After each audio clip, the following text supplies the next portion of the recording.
Hello and welcome, ladies and gentlemen, or mostly 98% gentlemen, to It's Only Electric. This is the HAN, the big luxury sedan from BYD, Build Your Dreams. In this red, great color combination, together with the silver door trim accents and the black rims.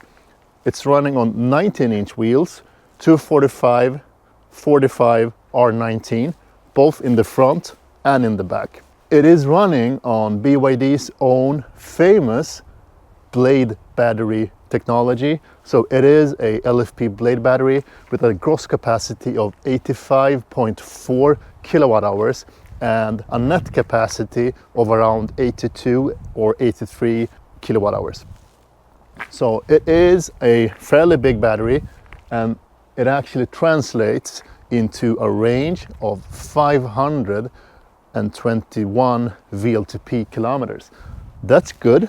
And the great thing about the LFP battery technology is that you can utilize it to 100%. And this means that you can charge the car to 100% all the time. So you can actually utilize the whole range. You don't need to stop at 80 or 90%. Charge it to 100 all the time. That's good to know, and that's something to consider when you look at cars with LFP batteries. This is the biggest difference when it comes to NMC and LFP batteries. It is a big sedan. It measures 5 meters in length and has a wheelbase of 2.9 meters. Fast charging can be done with a peak power of 120 kilowatts, and that means that you can charge it between 30 and 80% in 30 minutes. And for AC charging, home charging, it has a capacity of 7 kilowatts. Before looking at the interior, let's start with the boot. This is where some of you are going to be disappointed, but keep in mind that this is a luxury sedan with focus on comfort when traveling. It is not a cargo car. It has a powered liftgate and a decent opening for being a sedan, but it only has 410 liters of cargo space, and you don't have so much underneath here either. And to the next bad thing when it comes to cargo capacity, it is actually that you can't fold the back seats. This is interesting. Do you know what that is? 3.9S. That actually stands for the 0 to 100 time. So this car does 0 to 100 kilometers per hour in 3.9 seconds. It has 510 horsepower and 700 newton meters of torque, and driving on all 4 wheels. So it's an all-wheel drive car with a lot of horsepower.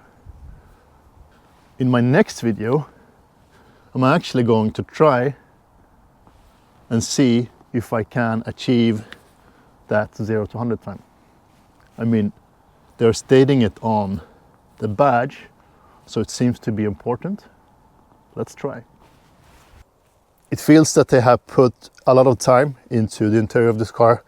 I recently tried the BYD ATTO 3, the small SUV version of the BYD.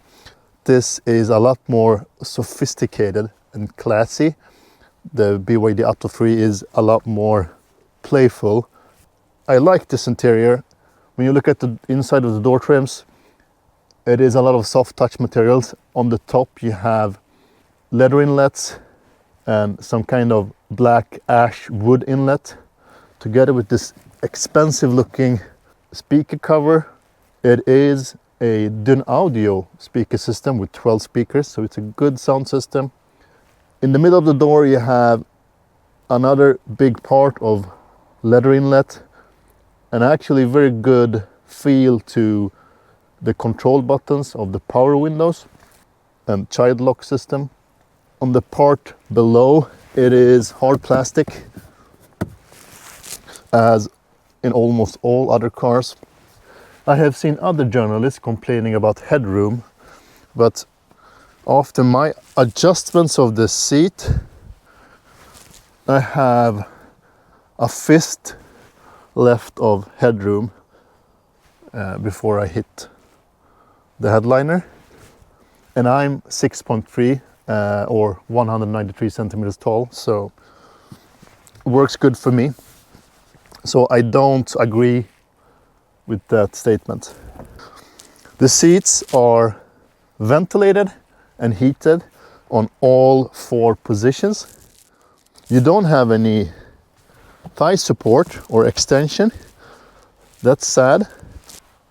But you have good lumbar support, and all seats are actually electrically powered. I think this is real leather though. Feels like that, very soft. I prefer fake leather.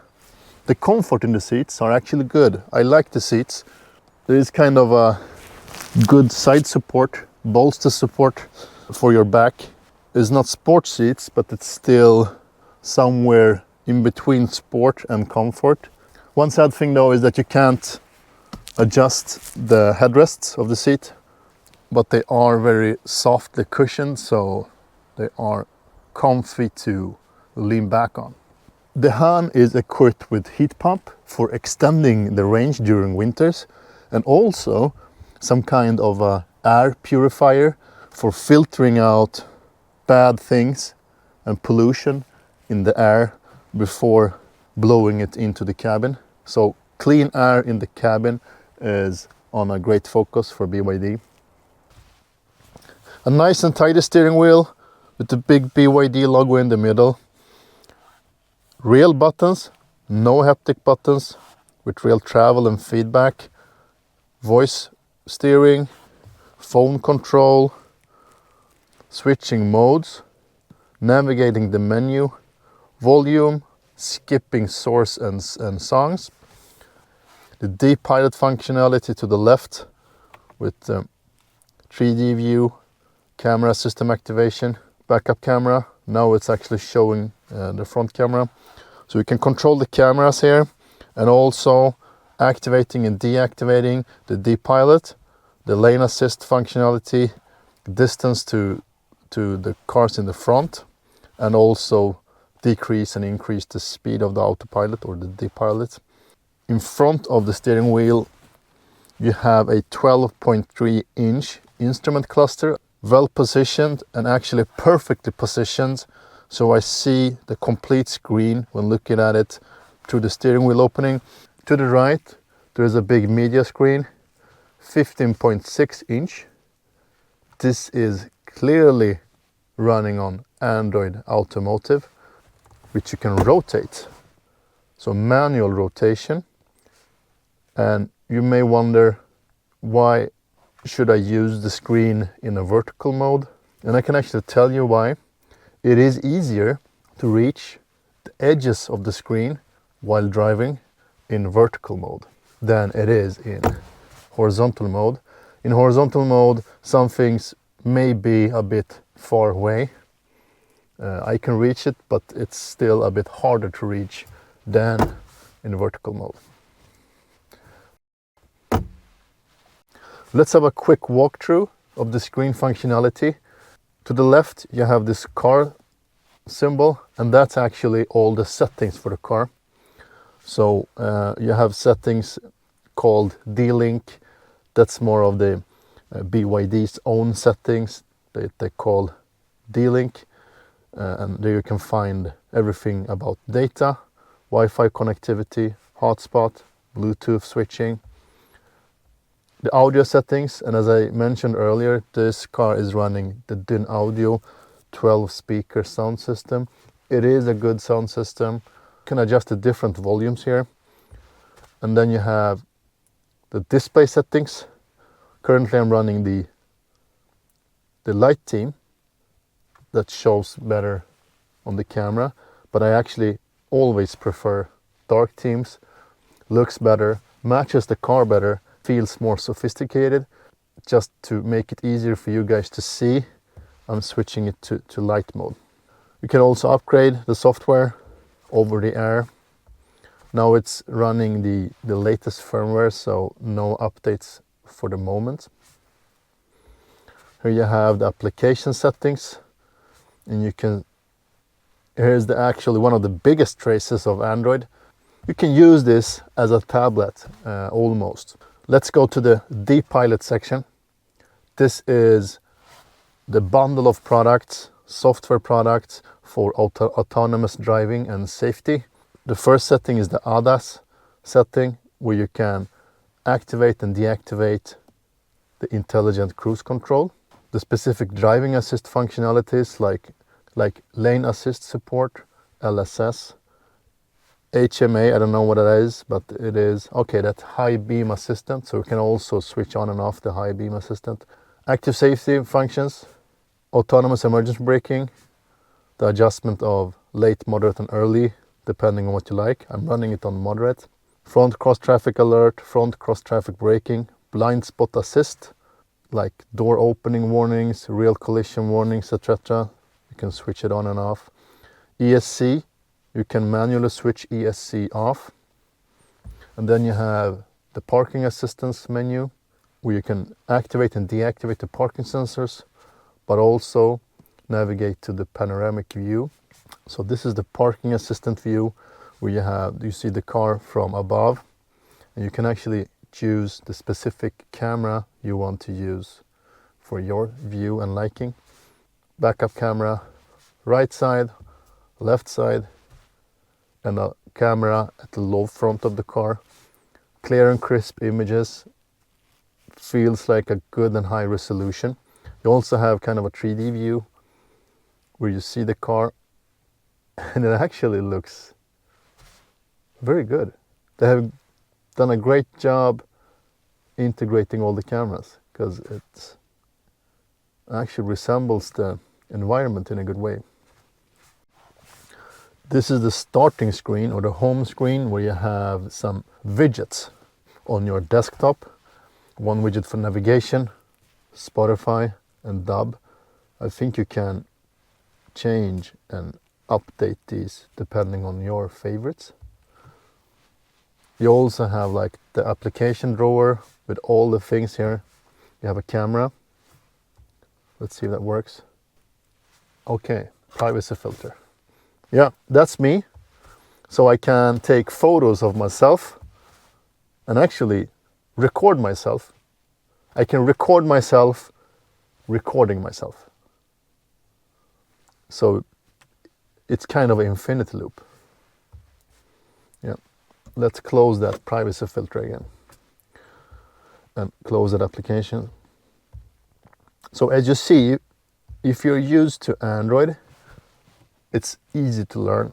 You have all the applications here. You can probably download a lot of more applications going forward. Let's look at this specific icon, the two pillar icon, two columns. That's a screen splitter. So you can run different applications at the same time in a 50-50 view. So now I'm running Spotify on the left side, and I can activate navigation on the right side. That's cool, because it's a big screen. Let's see what happens if I rotate it. It also works. Navigation at the bottom and Spotify at the top. And as on other brands focusing on luxury, there is a lot of ambient lighting. A lot of focus on ambient lighting in this car. But as you see, there is a big ambient lighting integration on top of the dashboard, and also integrated in all four doors, also in the back seat. So you can control, change colors, change how it behaves. Let's have a look in the menu, vehicle settings, ambient light. If you look at the ambient lighting settings, you can choose between a lot of different colors. You can also choose the intensity of the light, currently running on 5 because it's light outside. You can use dynamic colors, that's a pulsating color scheme, changing color all the time. You can switch that off and only run on a constant color. You can also control it with your music. So when you play music, it will have kind of a rhythm following the music. The ambient lighting is also divided into two separate parts. You can choose to only have and control and activate the ambient lighting for the frontal part and also for the rear seats, or the whole car at the same time. It has a head-up display as a companion to the instrument cluster. That's very good and convenient to use. It works good. You can adjust the height of the ambient screen, the brightness, etc. Let's have a look at the back seat. Can I fit behind myself? Plenty of room here. The front seat is adjusted after my liking, so I'm actually sitting behind myself, as always. Plenty of leg room and plenty of room for your feet. It is a small notch in the middle, but it's like 4 centimeters high. A hard case pocket for storing things. When it comes to headroom, I actually touch the roof liner when I sit straight. Normally I don't sit that way, but if I do, I feel the roof liner. If I sit more comfy, I have like 2 fingers of space left. So there could be a bit more headroom. And as I mentioned earlier, is that you can't fold these seats to be able to create some extra cargo space. But in exchange for non-foldable seats, you actually get a more comfy back seat. So I can actually recline the position of the back seat by pushing this button. Let's see.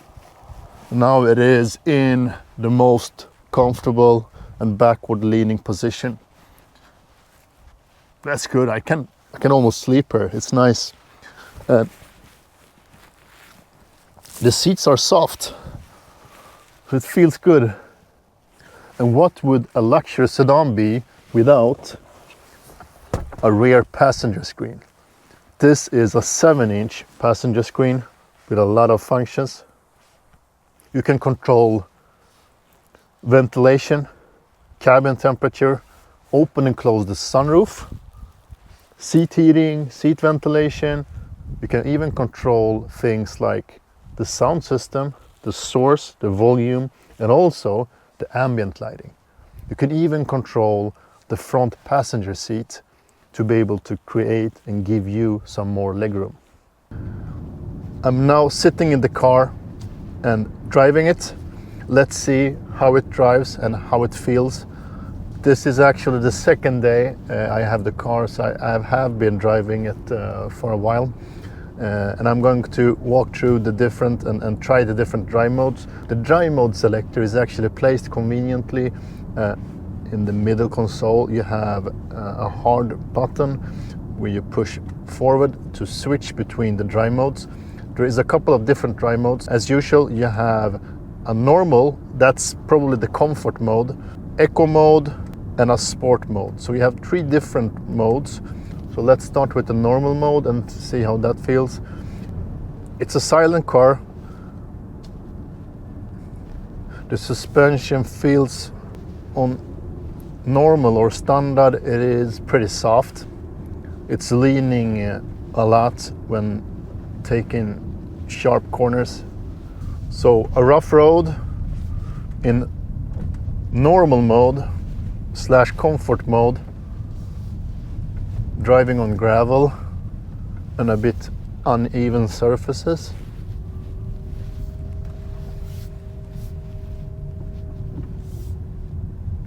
It handles it good. It is riding on 19-inch wheels, so not that big wheels. That's good, at least when it comes to comfort. Feels good insulated, both in the bottom but also in the wheel arches. You don't get that much of a gravel noise. You know, the noise that actually happens when the gravel hits the inside of the wheel arches. That's well insulated here. You feel the punch. There is a decent vibration in the steering wheel, in the top of the steering wheel. You really feel it, and that's when you change the lane or cross the middle of the road without using a turn signal. It is like zzz, zzz, like a phone vibrator. That's a lot better than having a chime, a sound like that. So in standard mode and in high region is, by the way, called high on the big screen and larger on the instrument cluster. So that's a sign of the new introduction on the European market. They haven't been using English in the menu systems earlier, so it is an ongoing process with developing the software.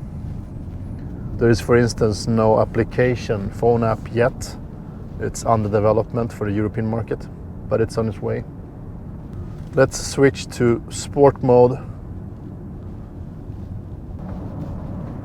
It is a bit of a delay on the acceleration pedal, like half a second of a delay.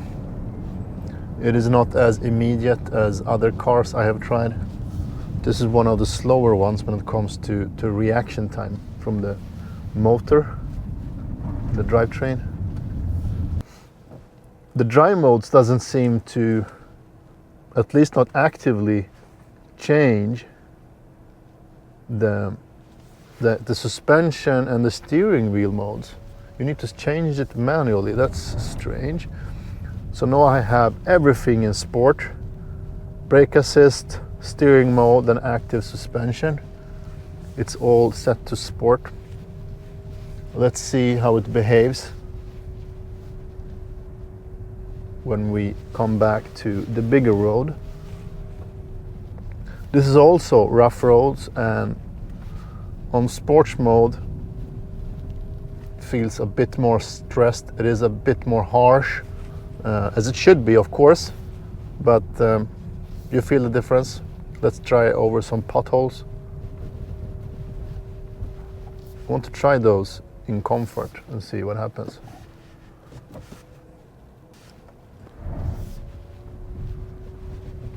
Yeah, it is a bit softer when driving on comfort mode. Let's get away some dirt from the wheels, the tires. Yeah. It's spinning a bit, probably because of the tires. A bit muddy. It behaves very well. I mean, I tried the BYD ATTO 3 earlier, as I mentioned earlier in the video. That one is, of course, it's an SUV, so it's a bit higher, but this one behaves a lot better in sports mode. Much more safe to drive faster and in the bends, in corners. It takes the cornering a lot better. Despite its high power, it is still very easy to handle. You feel like you are in control, and the traction is really good. It feels good in sports mode. It's still silent and sophisticated, but it's a bit stiffer, and you really feel the difference in the sideway travel. Now it's in comfort. Yeah, it behaves more like a boat now. I like the placement of the drive mode or gear selector. It's very conveniently placed. It's nice to hold on, and it's also illuminated. So you even have ambient lighting inside. I think it's time to switch to Eco mode and see how it behaves. So Eco, I will still keep the suspension to sport and steering to sport because I prefer that. Feels much better. You have kind of a power limitation on when driving on Eco mode. It nerfs the car, like, not by much, because now on sports mode it actually puts out 280 kilowatts, at least on the meter, and while driving on Eco it was towards 240. So there is a difference, but not big. And I mean, in Eco mode it feels more than enough, plenty of power, because some Eco modes in certain cars really feels like it's holding you back. It really gets frustrating to drive some cars in eco mode, and it forces you actually to drive in comfort or sport, because it holds you back and it feels like something is broken. But not on this car. The eco mode is actually fun to drive, and that's good, because then you can always keep it on eco mode and set the suspension to sport and steering mode to sport, and get the most of the car when it comes to performance anyway, but still hopefully save some energy. So there is a bit of a delay for the regen to kick in. It takes like 1 to 1.5 seconds before it kicks in. It behaves exactly the same as the BYD ATTO 3 and also the Aura Funky Cat. It's a delay, and I think the delay is to create and enhance the comfort for the passengers, because if you're not used to electric car driving, you can actually feel ill and get sick if the driver is too quick and not as granular with his right foot. And you can actually avoid that in this car, because it doesn't kick in immediately. So if you just do small adjustments, it's more comfortable, but it doesn't give you the same control as if it kicks in immediately. I prefer the immediate kick-in of the regen, but I understand why they have done it this way, because I think for a lot of people it makes sense. So I will try to give you my personal impressions and thinking about this car. The price point, I haven't talked about the price point. The price of this car is 830,000 Swedish crowns or 69,000 euros, and that's all inclusive. I mean, you can't spec it with anything else. You can just choose your color. So that's the fully spec car with the big battery. I know that there is smaller battery choices in Asia, but here in Europe and in Sweden, you only have the big battery, the 85.4 kilowatt hours battery pack, LFP battery. So that's good. For that price point, you get everything you need. It is a good spec car, both when it comes to like comfort, good suspension, quiet ride, and nice performance. One thing that's obvious is that they are new on the European market, which means that there is things left to do in the operating system, in the media system, in the instrument cluster. Some translations, for instance, are missing or a bit strange. And I mean, to call something energy feedback intensity instead of regen or recuperation, that's strange. They can just change that to something more convenient and use words that people are used to. They are not really done yet with the software. The software is under development. For instance, there is no phone application yet. It is on its way, so you can't check your battery status or control your car with your phone yet. It is on the way. To compensate for that, there is a key fob, and this button here, no, the biggest button on the key fob is actually a button to switch on and switch off the so-called ignition, the power in the car. That means that you, with this button from a distance, can activate the cabin heater inside the car and turn it off. And you can also in the menu set like for how long it should heat the car, etc. So we have some functionality, at least for preheating the car without the application, so that's good. I haven't got a date for when the application actually is going to be released, but hopefully very soon. So a sophisticated sedan, big cabin, luxury interior materials, good layout. You have all the equipment you need. One bad thing though is the boot capacity. It is a bit too small, and that in combination with non-foldable seat make this car a bit hard to justify in a practical manner. But if you don't need to use it as a pack mule or a cargo car, then you're all fine, because 410 liters is enough for most of your activities probably. So that's my full review of the BYD HAN. Don't miss my upcoming video about real range and consumption, noise and acceleration. That's my next video coming up. And as always, please support my work by giving this video a thumbs up and subscribe to my channel. I just passed 3,000 subscribers. I'm really happy for that. 3,000 subscribers in 7 months. That's more than I hoped for, but please continue to support my work. And as I always say, stay electric. Thank you for watching. Speak to you soon.